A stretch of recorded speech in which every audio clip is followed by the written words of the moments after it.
Hola, bienvenidos a RecNet. En este segundo video vamos a hablar sobre lo que es una red Ethernet. Si ustedes recuerdan, en el primer video vimos lo que es una red Soho, una red Enterprise, incluso vimos lo que es un cuadro comparativo de la IEEE sobre las velocidades, el nombre informal que reciben, el nombre formal que les da la IEEE e incluso la velocidad y distancia.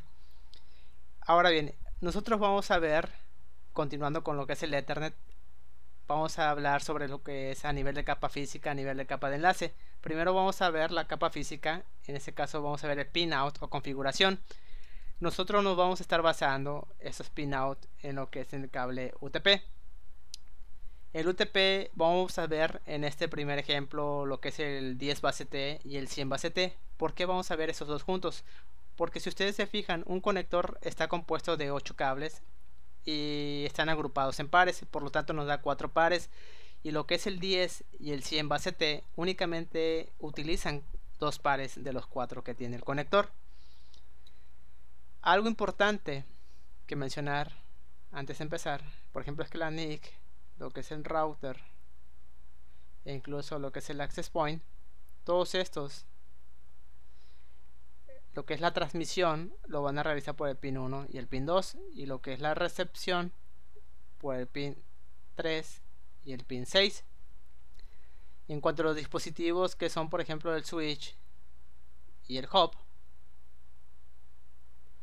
lo que es la transmisión lo hacen por el 3 y el 6, y lo que es la recepción lo realizan por el 1 y el 2. Así es como de manera lógica funcionan sus conectores cuando transmiten y reciben, qué pines son los que utilizan.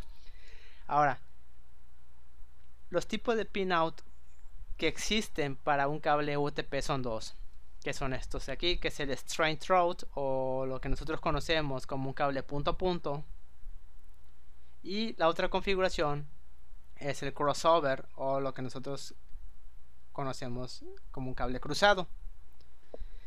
Este diagrama que tengo aquí ahorita este corresponde a lo que es un punto a punto o un straight route, y la configuración prácticamente viene siendo, como el nombre lo indica, punto a punto, que viene siendo el pin 1 con el pin 1 del otro extremo, el 2 con el 2, el 3 con el 3 y el 6 con el 6. Los demás pines no son utilizados, pero no quiere esto indicar que los cables no se pongan. Si van en el conector, van los 8 hilos, simplemente que el 10 y el 100 base T no hace uso de ellos. Ahora bien, supongamos que de este lado yo tengo mi NIC y aquí yo tengo un switch. Están conectados ambos con su conector y el puerto correspondiente. Cuando la NIC va a transmitir algo al switch, utiliza, como de acuerdo a lo que tenemos aquí arriba, utiliza el 1 y el 2 para la transmisión. Entonces el switch, cuando va a recibir esa transmisión que realiza la NIC, la va a recibir por lo que es la 1 y 2. Ya ven, ahora ya tiene lógica. ¿Por qué estos dispositivos transmiten por el pin 1 y 2? ¿Y por qué el switch recibe por el 1 y el 2? Ahora, cuando el switch le va a transmitir algo a lo que es la NIC, utiliza, según aquí, lo que tenemos acá arriba, el 3 y el 6. Si el 3, el C6 va a transmitir. Toda esta información va a estar viajando y la va a recibir la NIC en el pin 3 y el pin 6, lo que es la recepción. De esta manera ya tenemos lo que es el circuito que mencionábamos en el video anterior, y ya se puede realizar lo que es la transmisión y la recepción con un cable, configurando lo que es el straight route o punto a punto. Esta configuración se va a estar utilizando siempre y cuando vayamos a comunicar lo que es una NIC con un switch o un hub, un router con un switch y el hub, o incluso lo que es el AP con el switch. Ahora, ¿qué sucede, por ejemplo, cuando nosotros queremos comunicar o conectar más bien lo que es nuestra computadora a un router, o conectar la computadora directamente al AP? Ambos, si se dan cuenta, utilizan la misma lógica. Ambos van a estar transmitiendo en el 1 y el 2 y van a estar recibiendo en el 3 y el 6. Entonces prácticamente no se va a poder establecer lo que es el link, y la comunicación pues no se daría porque no hay un circuito que se forme. Es para eso que existe lo que es el crossover o cable cruzado. Ahorita vamos a borrar esta parte de aquí para tener bien. Vamos a ver el siguiente ejemplo y cómo es la configuración de lo que es un crossover. Este diagrama que tenemos ahora aquí corresponde a lo que es una configuración de un cable cruzado. Suponiendo que tengo la NIC y ahora tengo aquí un router y yo quiero conectarlos porque a lo mejor voy a hacer una configuración o algo por el estilo, entonces requiero utilizar una configuración de crossover en donde la configuración viene siendo el pin 1, que es de transmisión, lo voy a estar mandando a lo que es el pin 3, que es recepción. El 2 va con el 6 y ahora, por ejemplo, para lo que es el recepción, el 3 va a ir con el 1 del otro lado, que viene siendo de transmisión, y el 6 lo va a enviar al 2, que es transmisión. Si se dan cuenta, aquí está la lógica. Lo que hizo fue cruzar, como el nombre lo indica, los pines para que pueda existir esa comunicación. Para que sea más claro, por ejemplo, el 1 aquí va con el 3, el 2 va con el 6, aquí este 1 lo cruza con el 3 y el 2 lo va a cruzar con lo que es el 6. Es por eso que se le conoce como un crossover, de tal manera que cuando la NIC que esté haciendo la transmisión utilizando el puerto 1 y 2 lo puede recibir el router a través del puerto 3 y 6, y de igual manera cuando el router quiere hacer una transmisión, la NIC lo puede recibir a través del 3 y 6. De esta manera ya tenemos nosotros la manera de poder comunicarnos, creamos un circuito y ya podemos pues establecer la comunicación. Estos ejemplos que acabamos de ver son muy importantes, sobre todo estos de aquí arriba. Se los tienen que aprender porque pueden hacerles preguntas en el examen que a lo mejor les digan el router, ¿qué pines utiliza para la parte de transmisión? Pues ustedes ya saben que son el 1 y el 2, o les pueden preguntar a lo mejor qué tipo de configuración de cable utiliza el switch para poder comunicarse con otro switch, o qué tipo de cable va a utilizar cuando se comunica un switch con una NIC. Entonces ya saben, aquí la clave está: cuando se van a comunicar un dispositivo con diferente configuración o lógica de transmisión, en este caso puede ser un switch o un hub, van a utilizar lo que es el straight drop, que es el punto a punto.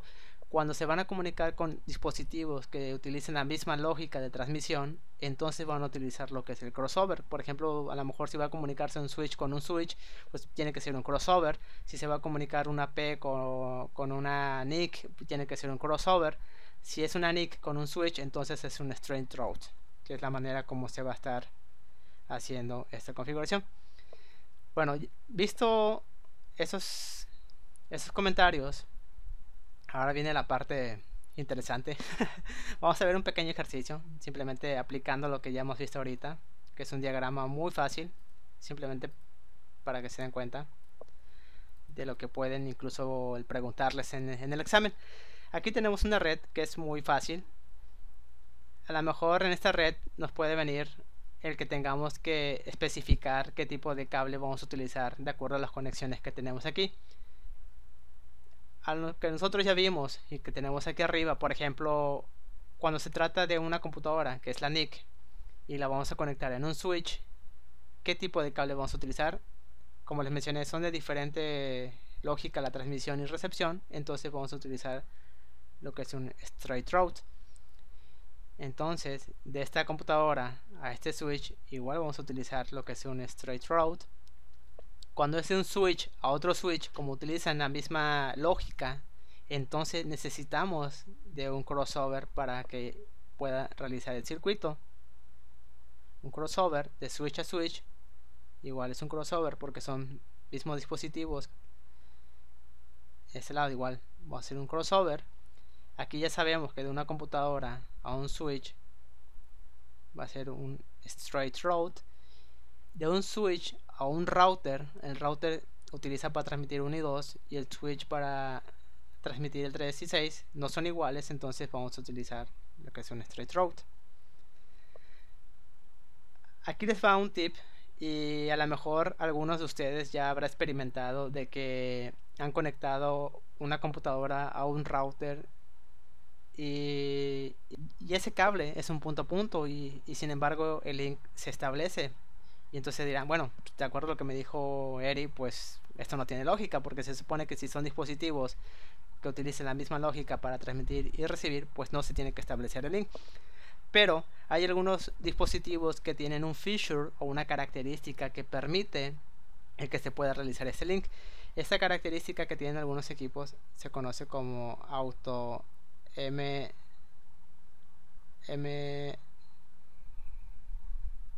es auto MDIX, perdón, así no me acordaba, es auto MDIX, y lo que permite hacer este feature es prácticamente el de cuando ustedes conectan a lo mejor una computadora. Vamos a poner aquí rápidamente una computadora, la conectamos a un router y utilizamos lo que es un cable straight route. Esta característica lo que va a realizar es detectar que no es el cable correcto, y lo que hace ahí es una configuración lógica de tal manera que permite establecer el link y se levante y ya crea lo que es el circuito. Este simplemente es como conocimiento general, algunos dispositivos ya lo tienen. Y bueno, este es todo lo que hemos visto aquí para la parte de lo que viene siendo la capa física. Vamos a continuar con la segunda parte. En este caso nos toca lo que es la capa de enlace, que es el segundo punto. Aquí ya tengo preparado lo que es el slice para lo que es la capa 2, en este caso la Ethernet estándar. Esta imagen que tenemos aquí prácticamente representa lo que es un Ethernet frames. Aquí vamos a especificar esta parte hasta aquí, representa lo que es el header. La parte que tenemos aquí es el trailer, y todo lo que tenemos aquí, perdón, aquí viene siendo los datos que están encapsulados. Si ustedes se dan cuenta, ya en el diagrama ya está especificado los campos con los valores y la longitud. La longitud son en bytes. Entonces lo que es la cabecera prácticamente está conformado por estos campos. Vamos a hablar primero que es el preámbulo, que está compuesto por una longitud de 7 bytes. El preámbulo lo que hace es una función de sincronización. El segundo campo que aparece aquí, que es el SFD o el Start Frame Delimiter, es de 1 byte.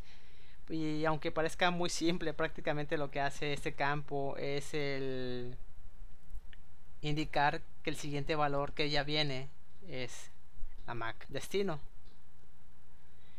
El tercer campo y el cuarto, que son el destino y el source, hacen referencia a lo que es la MAC address. Ambos son de 6 bytes. El campo type con una longitud de 2 bytes, estamos hablando o especifica el protocolo que va a ser utilizado, en este caso que puede ser IP versión 4 o IP versión 6. Los datos y el path pues son los datos que están encapsulados. El valor mínimo que puede haber es de 46 bytes y el máximo de 1500 bytes. En lo que respecta, por ejemplo, a 802.3 Ethernet Framework, como les mencioné ahorita, el valor mínimo es de 46 y el máximo de 1500. Ahora bien, si nos vamos a nivel de capa 3, este 1500, por ejemplo, lo vamos a estar viendo mucho en lo que es la MTU o el Maximum Transmit Unit o unidad de transmisión máxima, en la cual especifica que es de 1500. Esto es a nivel de capa 3. En el último campo que tenemos aquí, que es el FCS o el Frame Shake Sequencing, este campo es de 4 bytes y ahí lo que tiene es un mecanismo para detección de errores. Vamos a hablar un poquito más sobre él adelante. Primero nos vamos a enfocar en estos dos, que es el destino y el source, perdón, el origen de la MAC address. La pregunta aquí sería, ¿cómo está compuesta una MAC address? Una MAC address, su longitud viene siendo de 48 bits. Suponiendo que aquí tenemos nuestra MAC address de 48 bits. Ahora bien, la MAC address tiene que ser una dirección única para cada interfaz. Al ser una dirección única, pues prácticamente estamos hablando de que es una unicast, ya que esa dirección MAC address no tiene que repetirse en ningún otro dispositivo o interfaz. Entonces imagínense ustedes el problema que existiría si los vendors hicieran sus MAC address nada más porque se les ocurriera, sin ninguna restricción o más bien o algún orden. Entonces imagínense el caos, porque puede existir que a lo mejor un vendor, en este caso Cisco, pueda crear una MAC address que pueda ser idéntica a la que tenga IBM, y entonces habría muchos choques en cuanto a las MAC address. Entonces es aquí donde entra en juego lo que es la OUI que aparece aquí arriba. Este organismo prácticamente lo que hace es que les indica, bueno, si son 48 bits, vamos a partir de esa dirección MAC address y los primeros 24 bits se los va a otorgar lo que es la OUI. Los otros 24 bits de la MAC address van a ser creados por el vendor, de tal manera que ahora ya existe un control. O sea, ya no va a poder existir el que una MAC address se repita, sino que aquí ya la OUI va a llevar ese control. Él le va a asignar, por ejemplo, a Cisco, le va a asignar, suponiendo, ¿no? un ejemplo, que a lo mejor de la 0001 le asigne hasta lo que es la dirección de.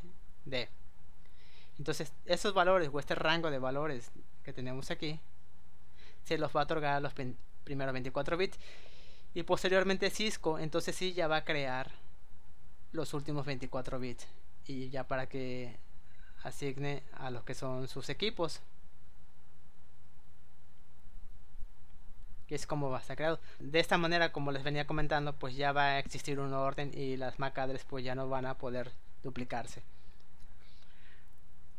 Las MAC address se representan en un formato hexadecimal. Y por ejemplo, lo más clásico, si ustedes se van al DOS de su computadora y le dan lo que es un ipconfig diagonal all, van a ver que su MAC address aparece, por ejemplo, como 00 AFDD00 hasta tener 12 dígitos. Esto mayormente así aparece en las computadoras. Cisco utiliza un formato que esos 12 dígitos los agrupa en 3 grupos de A4. Entonces prácticamente Cisco lo que haría es poner así, por ejemplo, 00, un punto, 000, otro punto, 000, otro punto, de tal manera que tiene igual los 12 dígitos. Es la manera como ustedes van a estar viéndolos, las MAC address en los equipos Cisco, agrupados en 4 dígitos en 3 grupos. Bueno, ahora que conocemos esto, que son 12 dígitos, volviendo a este ejemplo, entonces prácticamente aquí estamos hablando de bits, que son 24 que lo segmenta, y si hablamos en formato de hexadecimal, estamos hablando que van a ser 6 hexadecimal, y aquí igual son 6, que es como lo va a estar organizando la OUI. Había mencionado hace un momento que las direcciones son únicas, pero también existen direcciones que son broadcast, direcciones multicast. Cuando hablamos, por ejemplo, de una dirección broadcast, prácticamente es cuando se envía frames hacia todos los dispositivos que conforman, por ejemplo, la LAN. Entonces estas direcciones broadcast por lo regular están conformadas, por ejemplo, lo que es una punto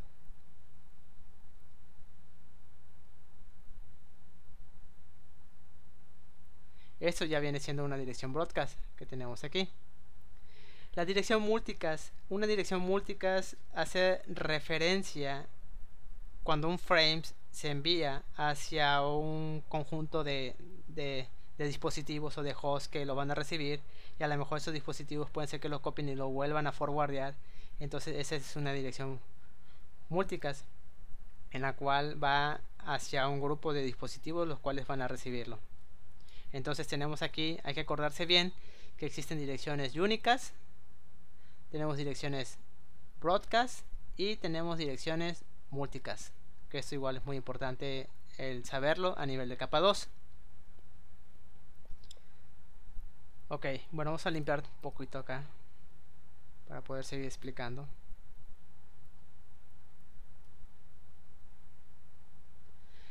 Ahora el siguiente punto que vamos a estar aquí hablando nosotros, en el campo que sigue del tipo, ya habíamos mencionado que en el tipo prácticamente se va a especificar el protocolo que va a tener.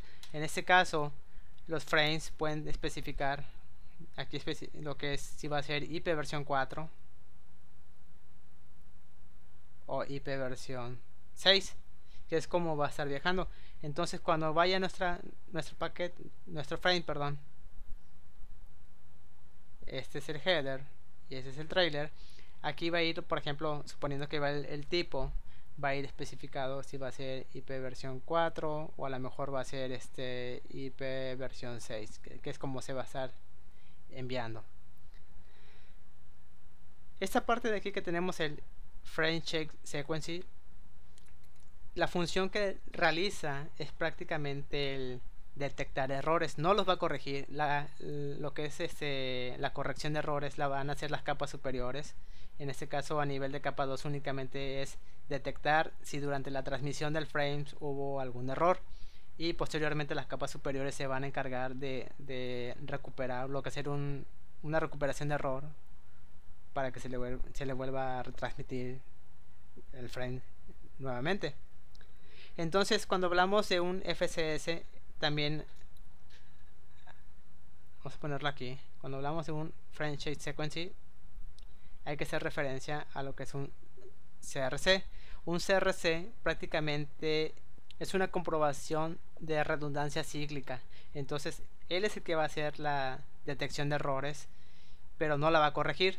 Como mencioné hace un momento, la corrección la van a hacer las capas superiores.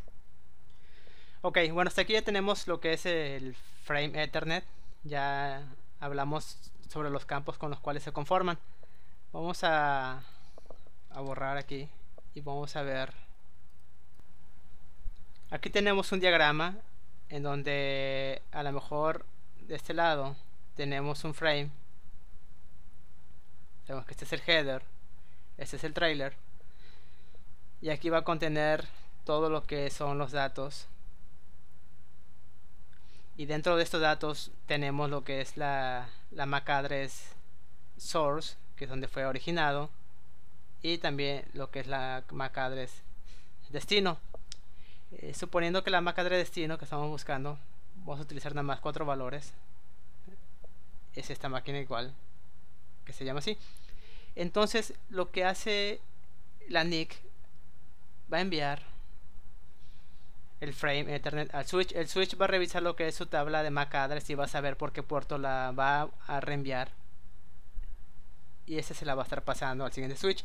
El switch 2 lo va a recibir y nuevamente va a consultar su tabla de MAC address, y entonces de acuerdo al destino que tiene especificado este frames, sabe que la va a lo mejor por el puerto 0/1 se encuentra esa máquina con esa MAC address, y entonces se la va a hacer llegar.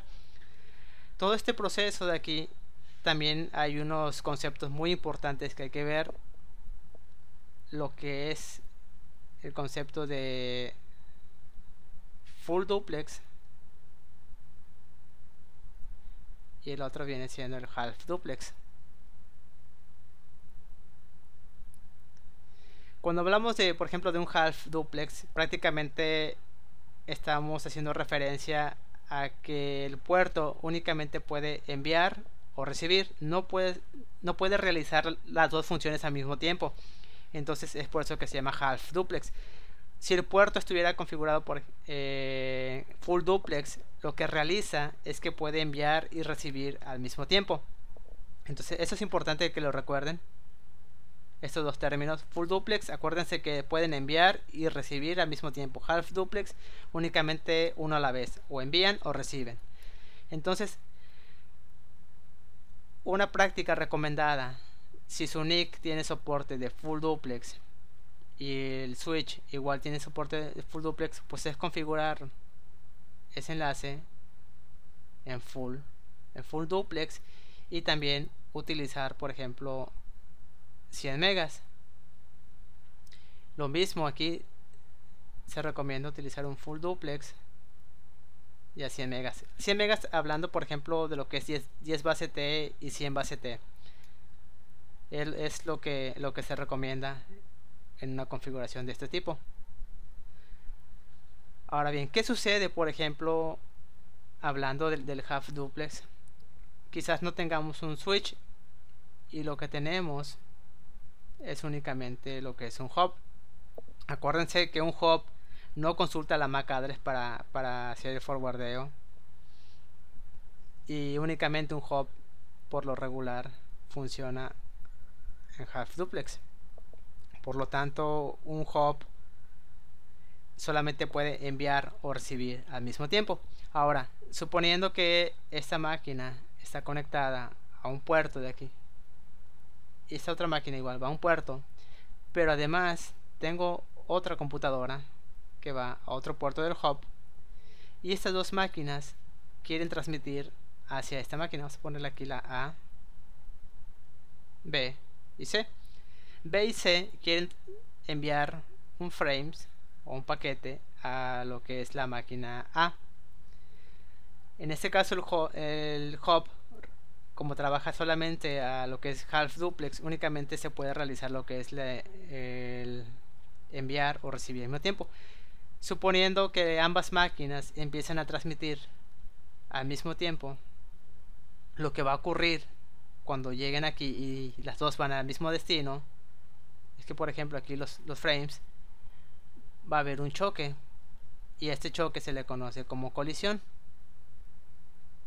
Esta colisión se debe porque no están sincronizándose para poder enviar y transmitir en un mismo medio. Entonces, como ambos están queriendo enviar al mismo tiempo, entonces ya empieza a haber una colisión de paquetes o de frames. Entonces, para solucionar este problema de que cuando dos dispositivos querían transmitir al mismo tiempo y existía una colisión, fue entonces que crearon lo que se conoce como un CSMA /CD. Ese término significa Carrier Sense Multiple Access with Collision Detections. Esto es muy importante, igual que se lo aprendan, que es el mecanismo con el cual van a detectar en colisiones. Entonces, prácticamente hablando del hub, lo que se hace para evitar las colisiones es utilizar un mecanismo que va a estar, por ejemplo, escuchando antes de transmitir. Primero va a escuchar el medio para saber si algún otro dispositivo o computadora está transmitiendo. Si, por ejemplo, la B está transmitiendo y C quiere enviar, primero va a escuchar, y si ya hay una transmisión, entonces él se va a esperar hasta que B ya finalice. Nuevamente va a intentar enviar, pero va a escuchar antes, y si no hay ninguna transmisión, entonces se realiza su envío. En dado caso de que exista una colisión, prácticamente a través de lo que es el CSMA CD, se va a enviar lo que es una señal que se conoce como jam. El jam prácticamente lo que hace es enviar una señal, tanto en este caso sería B como C, indicándoles que se detengan, y va a activar lo que es un random, lo cual es un tiempo aleatorio para que vuelvan a transmitir. Entonces, de tal manera que utilizando ese jam, tanto B como C van a activar lo que es el random, y posteriormente, ya que ese random se acabe, entonces van a volver otra vez a escuchar el medio para ver si ya pueden transmitir, o se tienen que volver otra vez a esperar utilizando otra vez el random. Y prácticamente es así como funciona lo que es el Ethernet estándar a nivel de capa 2. Y pues eso es todo lo que vamos a ver en este video. Yo espero que toda la información que se les ha puesto en este video les sea de gran utilidad, y solamente me queda el desearles muchos éxitos en sus estudios, y nos estamos viendo en el siguiente video.